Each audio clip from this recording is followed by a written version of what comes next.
Malayalam big boss season 7 ലൈവിൽ ഇപ്പോൾ നടന്നുകൊണ്ടിരിക്കുന്നത് സാബുമാനും അനുമോളും തമ്മിൽ സംസാരിച്ചുകൊണ്ടിരിക്കുകയാണ്. സാബുമാൻ ശരിക്കും ഇന്ന് എത്രാം തീയതിയാണ്, ഈ ആഴ്ച എത്ര പേർ പുറത്തു പോകും, ആ ഒരു കാര്യത്തെക്കുറിച്ചാണ് അനുമോൾ ചോദിക്കുന്നത്. അപ്പോൾ സാബുമാനോട് അനുമോൾ പറയുന്നുണ്ട്, ഈ ആഴ്ച എന്താണെങ്കിലും 2 പേർ പുറത്തു പോകും, അടുത്ത ആഴ്ചയും 2 പേർ എന്താണെങ്കിലും പുറത്തു പോകുമെന്ന് പറയുന്നുണ്ട്.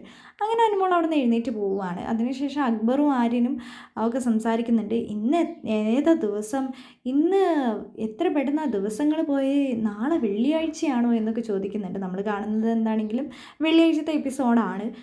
അനീഷേട്ടാ, ഇന്ന് വ്യാഴാഴ്ചയാണോ അതോ വെള്ളിയാഴ്ചയാണോ എന്ന് അക്ബർ ചോദിക്കുന്നുണ്ട്. അപ്പം അനീഷേട്ടൻ പറയുന്നുണ്ട് ഇന്ന് വ്യാഴാഴ്ചയാണെന്ന് പറഞ്ഞിട്ട്, എത്ര പെട്ടെന്ന് ആ ദിവസങ്ങൾ പോയിരിക്കുന്നത്, നാളെ വെള്ളിയാഴ്ചയാണല്ലോ എന്ന് അക്ബർ പറയുന്നുണ്ട്. പെട്ടെന്നാണ് ബിഗ് ബോസ് പറയുന്ന അനുമോൾ മൈക്ക് ശരിയായി ധരിക്കുക എന്ന് പറയുന്നുണ്ട്. ആ സമയത്ത് ആര്യൻ, ആദില, നൂറ ഇവരെല്ലാവരും കൂടെ ഒരുമിച്ചിരുന്നാണ് സംസാരിക്കുന്നത്. അപ്പോൾ ആര്യൻ ചോദിക്കുന്നുണ്ട്, എപ്പോഴും എന്താ അനുമോളോട് മാത്രം ഇതിങ്ങനെ പറഞ്ഞുകൊണ്ടിരിക്കുന്നത്, ബിഗ് ബോസ് നിനക്ക് ഈ കാര്യങ്ങളൊക്കെ ശ്രദ്ധിച്ചുകൊണ്ടിരുന്നത്, നീ എന്തിനാണ് നുണ പറയുന്നത്, എപ്പോഴും ബിഗ് ബോസ് ഏറ്റവും കൂടുതൽ പറഞ്ഞിട്ടുള്ളത് നിങ്ങളോട് 2 പേരോടാണ്, ആര്യനോടും അക്ബറിനോടും.